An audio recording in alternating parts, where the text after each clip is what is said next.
Hi friends, welcome to honey Chittu. இந்த chutney recipe தான் இன்றைக்கி பார்க்க போகிறோம். இது ஒரு ஹெல்த்தியான சட்னி ரெசிபி. பெரியவங்கலேருந்து குழந்தைங்க வரைக்கும் வாரத்துக்கு 2 தடவை கூட எடுத்துக்கலாம். இதில் விட்டமின் இ அதிகமாக இருக்கிறதுனால இது உடம்புக்கு ரொம்ப ரொம்ப நல்லது. என்னோடய ஸ்டைலில் எப்படி செய்கிறதுன்னு பார்த்துடலாமா? அதுக்கு 1 கப் நிலக்கடலை, அதை ஒரு அடிகனமான பாத்திரத்தில் வச்சு ஒரு 3 நிமிஷத்துலேருந்து 5 நிமிஷம் வரைக்கும் வறுக்கணும். ஸ்டவ்வு மீடியம் ஃப்ளேமில் இருக்கட்டும். இந்த தோலெல்லாம் பாருங்கள், லைட்டாக கலர் மாதிரி அப்படியே அதுலேருந்து பிரிஞ்சு வருதில்ல. இந்த ஸ்டேஜில் இந்த வறுத்த நிலக்கடலையை எடுத்து ஒரு பிளேட்டுக்கு மாற்றிடலாம். இது நல்லா ஆறட்டும். ஆறினா தான் இந்த தோல் ஈஸியாக எடுக்க வரும். தோல் எடுத்தாச்சு, அப்படியே இருக்கட்டும். இப்போ ஒரு கடாய் எடுத்து வச்சுட்டு அதில் 1 டீஸ்பூன் மட்டும் கொஞ்சமாக நல்லெண்ணெய் சேர்த்துட்டு, இல்லை 3 காஞ்ச மிளகாய், ஒரு 2 காஷ்மீரி மிளகாய், இல்லை காரம் அதிகமாக இருக்காது. இதை அந்த எண்ணெயிலே நல்லா வறுத்துட்டு அதை எடுத்து ஒரு பிளேட்டில் வச்சிடலாம்.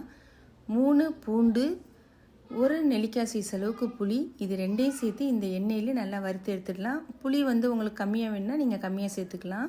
இதை நல்லா வறுத்துட்டு அதையும் அந்த மிளகாயோடு எடுத்து வச்சுட்டு நல்லா ஆற வச்சிடலாம்.